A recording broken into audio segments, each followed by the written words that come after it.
guys, let's just take a quick look at these Bitcoins. I know everybody's been asking kind of where it's going to go. You know, we have here a longer-term rollover pattern. I mean, there's just no getting around this. Anytime you see something like that looks like a middle finger, that's what we call a head and shoulders pattern. You know, that probably indicates that we're going to be coming down maybe into the 200 SMA. We haven't tested that the whole run. So if you're really looking at, if you're looking at this whole kind of picture over here, you know, we bounced off the 50 SMA quite a few times, but we haven't come back into the 200 in quite some time. And if you really look here, so since this whole run, you know, the breakout was at 20,000, give or take. You know, we were at 9. So we haven't tested here since about 8,000. So we're talking about, you know, months. It's been over a year and some change. We haven't come back and tested that 200 SMA.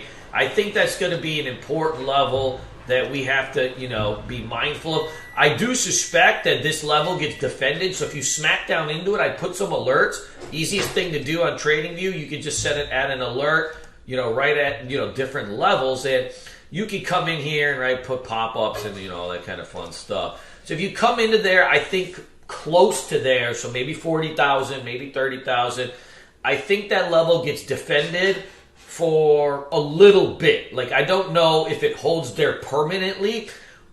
What's happening here with this kind of multi-month, you know, basing pattern is we may be setting up in kind of an extended range that goes from, you know, let's say 60,000 down into this 40,000, maybe even a little bit lower, as we're just so long in the tooth here, you know. And then also, if you really think about, like, with the coronavirus and stuff like that, you have so many just kind of people that just came into the market, so there's fresh money that's really come into the market, and, you know, we may just need an extended period of time.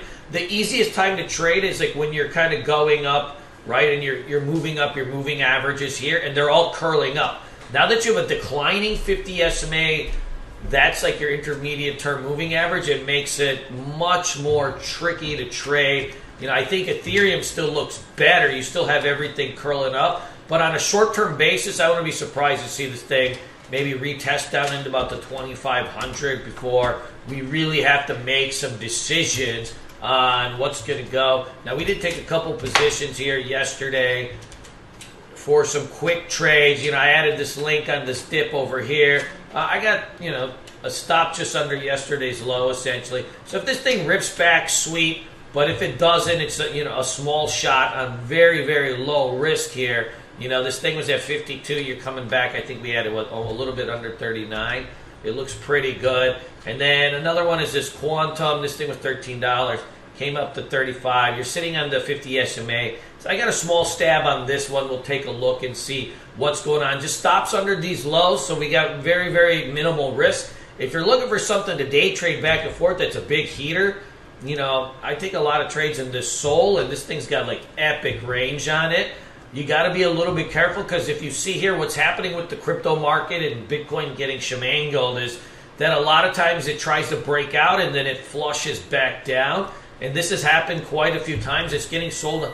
A lot of coins are getting sold on these spikes. So you got to really, like, scoop them down to your lows. But if you can, like, into any kind of flush back into the supports, 45, 46s, and the supports are rising, that ends up being a little bit of an easier trade. When you get a market that's in flux, then it's better to hit on dips than breakouts. When you get a hot trending market, then it's better to do breakouts than hit dips. So that's always the caveat of how you kind of change what you're trying to trade. But both of these are looking, I think both of these are looking pretty good. You know, I wouldn't take a big shot on your portfolios right now. Just added a bunch of this stuff. I think we got to probably come down into this 40. And if that's like so 10% more downside, it means a lot of these altcoins are probably going to lose maybe 20 or 30% still. So I got tight stops on, you know, this this Quantum and this Link.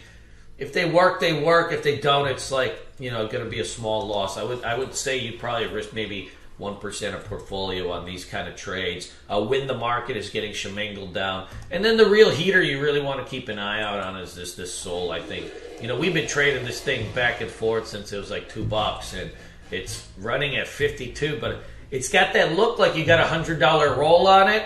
2 to 50, it seems like a lot, but in this kind of market, in coins, like some of these things just start to go crazy. So let me know if you have any questions. We'll be answering them. Take care.